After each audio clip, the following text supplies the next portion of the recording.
Muito bem, estamos na unidade 3 da disciplina Microbiologia Clínica. Vamos lá, vamos continuar nossa jornada. Lembrando que você pode acompanhar também pelo seu material, que pode te ajudar também a fazer as anotações aí na disciplina, né? Unidade 3, vamos pensar o seguinte. A gente falou muitos exemplos de fungos, bactérias, vamos continuar nessa linha de raciocínio. Pensando aqui o seguinte, como que a gente pode entender o crescimento e o controle de micro-organismos? Primeiro, né, vamos compreender os fatores que vão influenciar o crescimento deles, né? Então, condições para um crescimento microbiano, um micro-organismo crescendo ali, né, em determinada condição, né? Como que eles podem se reproduzir? Então, esses requisitos de condições de crescimento que a gente precisa entender aqui. Pode envolver fatores físicos e fatores químicos. Vamos pensar em fatores físicos. Temperatura.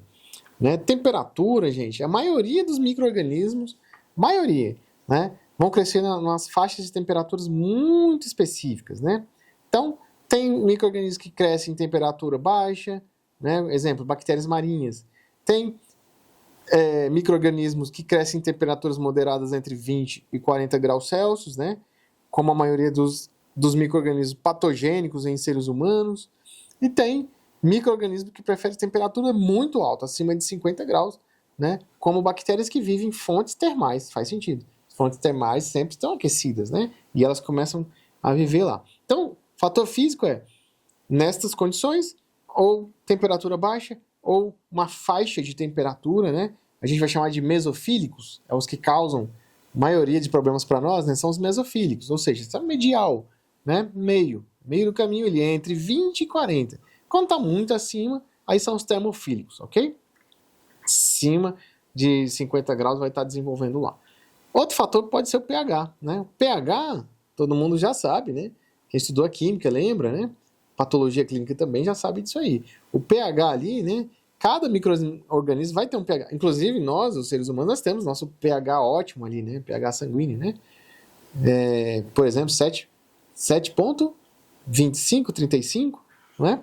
Então, vamos trabalhar ali o pH. O micro-organismo também tem o pH dele, né? Então, eles vão fazer o quê? Prosperam em pH levemente ácido, né? Enquanto a maioria das bactérias prefere ali um pH próximo à neutralidade. E aí a gente vai ver que os fungos querem um pouquinho mais ácido, as bactérias querem um pouquinho mais neutro. Então, né? Outro fator, umidade. Né? A água é essencial para que as reações metabólicas, né, possam trabalhar. Então, e formar esporos, né? A gente precisa lembrar disso aí, tá? Oxigênio, lembra que a gente falou dos aeróbicos e dos anaeróbicos, né?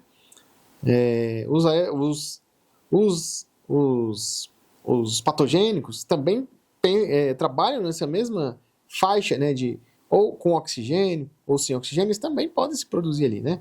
Com oxigênio, vamos pensar o seguinte: vou ter o aeróbios, né? Com presença de oxigênio. Esses então são os aeróbios. Os aeróbios, né? A gente vai dividir em obrigatórios, necessitam mesmo de oxigênio, né? Pseudomonas, por exemplo, pseudomonas aeruginosas, elas precisam, né, do oxigênio. Então, os anaeróbicos, né, obrigatórios, não sobrevivem, né, na presença do oxigênio. Se ele for exposto ao oxigênio, ele morre, né? Então, Clostridium botulinum, por exemplo, tá certo? Os anaeróbios facultativos, né? Pode crescer com ou sem oxigênio. Então, quando a gente trata de oxigênio, a gente vai ter esses três elementos aqui: aeróbicos obrigatórios, anaeróbicos obrigatórios e anaeróbios facultativos, tá bom? E os fatores químicos, professor? Ora, fator químico, né? A gente vai lembrar de metabolismo, né? Como que vai ajudar aquele ali, né? A desenvolver, a crescer, a prosperar no ambiente. Então, fatores químicos, nutrientes essenciais e microelementos. Nutrientes essenciais, carbono, nitrogênio, enxofre, né? Isso é fundamental para macromoléculas grandes. Outro fator químico é microelementos, como magnésio, ferro, são necessários em pequenas quantidades para ativar enzimas, ok? Vamos lá agora, definir aqui. Fatores que influenciam o crescimento microbiano. Então, o crescimento microbiano pode ser o quê? Analisado por meio de uma curva de crescimento. Principais, né, fatores ali que influenciam. Fase de adaptação, né, crescimento exponencial, fase estacionária e morte ou declínio. Então, vamos dividir em 4. Fase de adaptação, a célula se adapta no meio, sintetizando enzimas e compostos essenciais. No caso da fase exponencial, a gente chamaria de fase logaritmo, né? Seria onde ocorre a divisão celular em ritmo acelerado, né? Lembra que as bactérias, por exemplo, elas têm um ritmo acelerado de produção, né? Aumentando o número de células vivas, onde a gente corre sério risco, né? Na parte clínica, a gente consegue entender isso. Quando você já ouviu falar que o paciente teve lá uma infecção generalizada, chamada muitas vezes por sepse, né? Mas a infecção generalizada. O que está acontecendo ali? Uma replicação acelerada, né? Então, algumas patogenias, né, causadas por bactérias, por exemplo, precisa levar em consideração esse tempo de evolução ou fase logarítmica para que a gente entre o mais rápido possível com antibióticos de amplo espectros, né? Para que trata ali, ou coadjuvantes, né? Uma série de situações. Bom, fase estacionária. Quando o crescimento é equilibrado, né, pela taxa de morte celular devido ao consumo de nutrientes e o acúmulo de resíduos metabólicos. Pode acontecer também. E além disso, nós temos o quarto elemento aqui, que seria declínio, né? Ou seja, condições que se tornam insustentáveis e a população começa a morrer. Quando há, por exemplo, ação de antibióticos, a gente começa a ter o declínio. De fato, uma fase de declínio, ou seja, morte, rompeu a bactéria, ou inibiu o crescimento, se o medicamento está agindo como um bacteriostático, né? Um bactericida causa diretamente a morte, né? Mas o antimicrobiano bacteriostático, ele vai ajudar ali a inibir, deixar insustentável a replicação, tá certo? Então, podemos ver também, agora pensando, ampliando aqui nosso raciocínio, nós podemos observar também o impacto de fatores ambientais sobre o crescimento de micro-organismos, tá certo? Então, veja, a gente viu que para crescer, ele tem alguns fatores, temperatura, pH, umidade, oxigênio ou ausência do oxigênio influencia, né? Fatores químicos, né? Nutrientes, microelementos. E a gente viu também que tem alguns fatores, né? Além disso tudo que eu falei, alguns fatores que afetam. A gente viu ali que como que se adapta, né? A adaptação delas, né? Dos micro-organismos, ou o crescimento exponencial, quando a gente vê que isso acelera demais, né? Fase logarítmica, ou a fase estacionária, que vai equilibrando ali, né? E a fase de declínio, que é a morte propriamente. Mas quais os impactos, né, que a gente tem aqui dos fatores ambientais nesse processo inteiro? Bom, limitações de nutrientes, temperatura inadequada e alterações de pH pode interromper ou desacelerar essas fases ali, né, de crescimento exponencial ou até a parte de adaptação do micro-organismo, né? Então, a gente sabe disso. Então, isso, né, a gente precisa entender que nós estamos aqui aplicando fatores, né, de controle, né, para que possa desenvolver ou não. Então, limitação de nutrientes vai inibir crescimento, né? Tanto é que na microbiologia que você produz lá em laboratório para fazer análises, muitas vezes a gente quer saber o tipo de bactéria, né? Se a gente quer fazer o teste ali, bancada, manual, um teste mais manual, né? A gente vai fazer o crescimento dessa bactéria em alimentos específicos, né? Aí a gente tem lá a plaquinha de Petri, a gente pode às vezes ter o agar, né? O tipo de agar ele determina mais ou menos o tipo de alimento que aquele micro-organismo, se for uma bactéria no caso, vai necessitar para que não tenha limite de nutriente. Ela, com aquele aspecto, ela vai começar a desenvolver, né? A gente vai entender que é um tipo específico de bactéria que se reproduz ali. Aí a gente precisa colocar essa placa de Petri numa temperatura adequada, né? A gente precisa ter todo esse cuidado para a gente ver qual é o micro-organismo, né? Então, para a gente poder dar um laudo microscópico. A gente faz isso tanto para clínica como para a indústria, para a gente analisar também, né? Então, podemos olhar aqui um outro método aqui, né? A gente viu fatores que influenciam o crescimento. A gente pode ver também métodos de controle do crescimento. Quais são, né, os métodos de controle de crescimento? Né? Tanto, da mesma coisa que eu disse, pode ser usado na indústria, pode ser usado na parte clínica. Calor, né?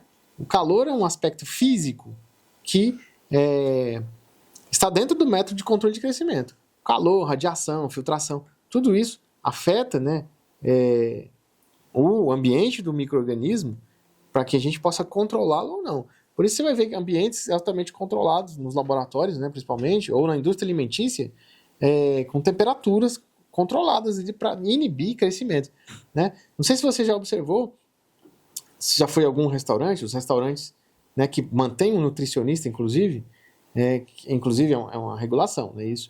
O restaurante precisa manter um nutricionista. Não sei se você já observou algum nutricionista com um termômetro passando ali nos alimentos, olhando, ou no açougue ali, né? Se é um ambiente sério, ele tem isso, tá? Tá lá passando direitinho. O que ele está observando ali? Ele está olhando aspecto de temperatura, aspecto de calor. Por quê? Para manter um controle ambiental de temperatura, para evitar que certos micro-organismos com potencialidades patogênicas venham se desenvolver ali no alimento, certo? Porque se ele desregula a temperatura e deixa esse alimento fora da temperatura ideal, você vai ver que vai começar a proliferar bactérias, né? Algumas bactérias que você já conhece, as salmonelas, por exemplo, tá? São bactérias importantes aí, tá bom? Então, radiação, por exemplo, a gente faz controle de luz ultravioleta, danifica DNA de muitos micro-organismos, tá? Então, vai ser utilizado, por exemplo, para desinfecção de superfícies, né? A gente usa isso para controle, tá bom? Radiação ionizante, esterilização de alimentos, né? Materiais médicos. Tem alguns países, quando a gente exporta para alguns determinados países, toda a produção que chega via marítimo ali, se despeja frutas e tal, alguns produtos que vão assim, ao entrar no país, se não me engano, né, Estados Unidos, acho que é um deles, tem um controle de ambiental por meio de radiação, controle físico, né, na verdade, por radiação ionizante, passa ali as frutas, tudo por um processo de radiação ionizante antes de entrar no país, o que é exportado, para você ter uma ideia do controle que é isso. E filtração, né? A gente também pode usar método de filtro e de membranas para controlar. E os químicos? Os químicos, a gente vai trabalhar com controle de infecção por meio de produtos químicos, desinfetantes, antissépticos, que fazem ali o controle, né? Na superfície, equipamento, álcool 70, por exemplo, aplicado ali na pele, né? Na pandemia a gente viu, usava um monte de qualquer lugar que você ia, você usava álcool 70, não foi? Na pandemia da Covid.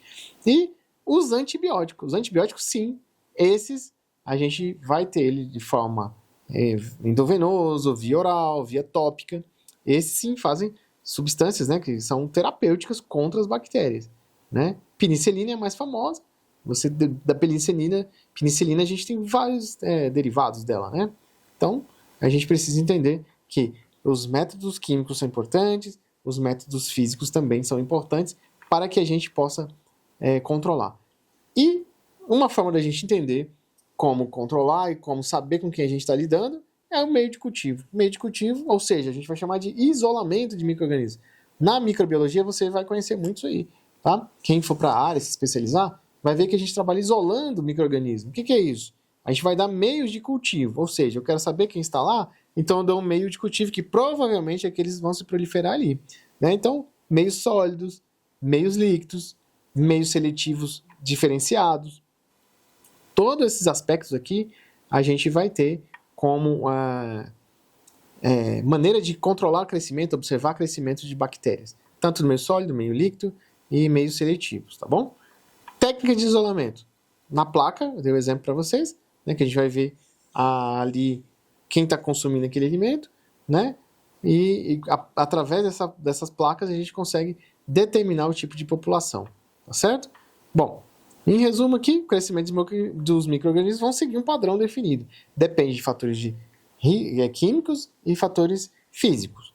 E, para finalizar, só quero que você grave isso na sua cabeça, tá? Você precisa entender com quem está lidando. Por que você precisa entender? A partir dali, dar o tratamento. A partir dali, inibir, se for o caso, clínico, para o paciente.